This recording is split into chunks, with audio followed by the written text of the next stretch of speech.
Mesdemoiselles, mesdames et messieurs, bonjour à toutes, bonjour à tous, bienvenue sur le28.tv. Je me trouve à Oisem, précisément à l'école maternelle Reguenette, où aujourd'hui le ministre de l'Éducation nationale, Pape Ndiaye, était en visite pour réaliser sa première concertation du Conseil national de la refondation. Plus de précision en images.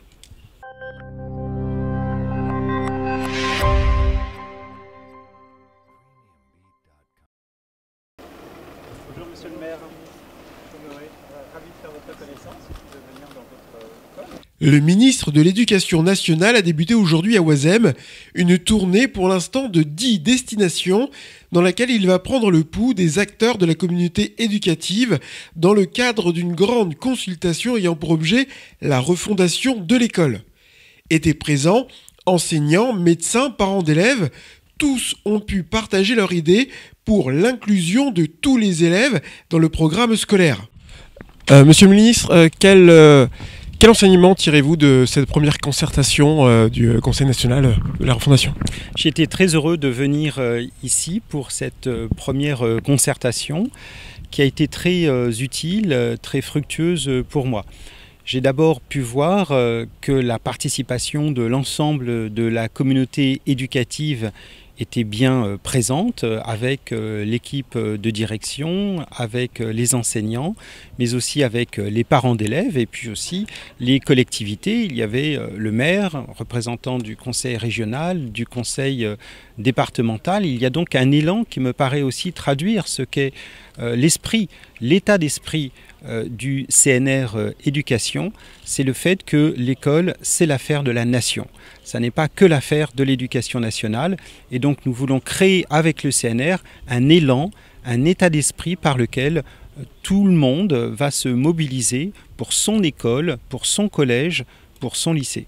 Alors vous avez avancé la somme de 500 millions d'euros.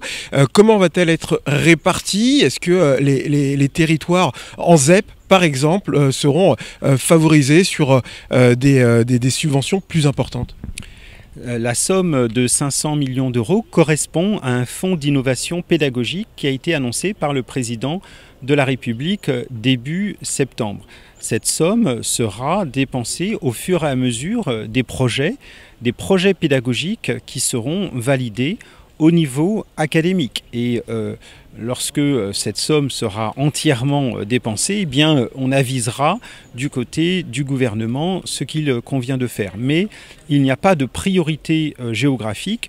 L'éducation prioritaire, naturellement, est fortement invitée puisque nous souhaitons réduire les inégalités sociales, les inégalités scolaires, mais il n'y a pas de limite du point de vue géographique, ni du point de vue d'ailleurs de la répartition entre les écoles, les collèges et les lycées. À l'issue de cette boîte à outils géante, est-ce qu'on peut espérer voir le programme évoluer en fonction de ce qui aura été fait ?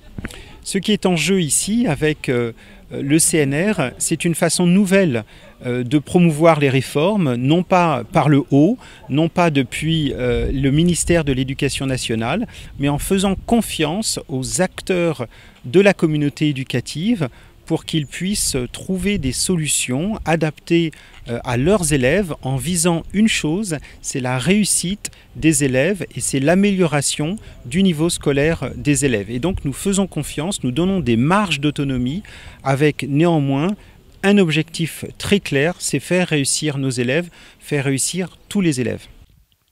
Inaugurer n'est jamais chose simple, mais la directrice de l'école Reguenette a parfaitement présenté le projet éducatif qu'elle souhaite entreprendre pour sa petite école maternelle et primaire. Alors madame la directrice, vous avez eu l'honneur de recevoir le ministre de l'Éducation nationale.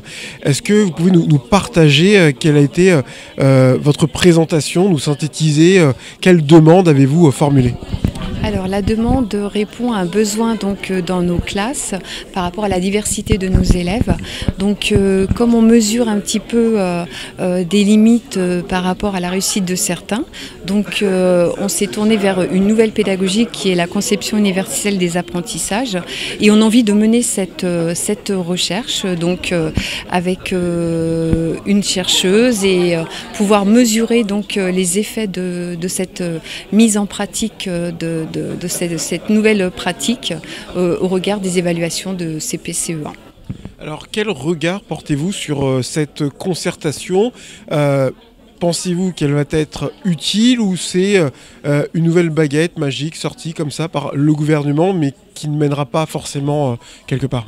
Alors je pense qu'elle est utile parce qu'il y a une écoute, déjà une écoute, et de la part donc, de Monsieur le ministre et aussi de par l'échange. Donc cette grande concertation a amené justement à montrer qu'il fallait absolument trouver de nouvelles idées par rapport donc, aux élèves auxquels on a la charge. Et puis donc ça peut être une opportunité justement pour nous, pour l'école de demain. Si la visite ministérielle s'est très bien déroulée, à noter tout de même qu'une dizaine de manifestants attendaient le ministre pour contester la concession autoritaire. Je vous remercie de nous avoir suivis. Je vous rappelle que l'actualité de votre département d'Eure-et-Loir, vous la retrouvez aussi en vidéo sur notre site internet au www.le28.tv, également sur notre page Facebook à Télévision Eure-et-Loir. Partagez, likez, commentez l'information. Merci et à bientôt.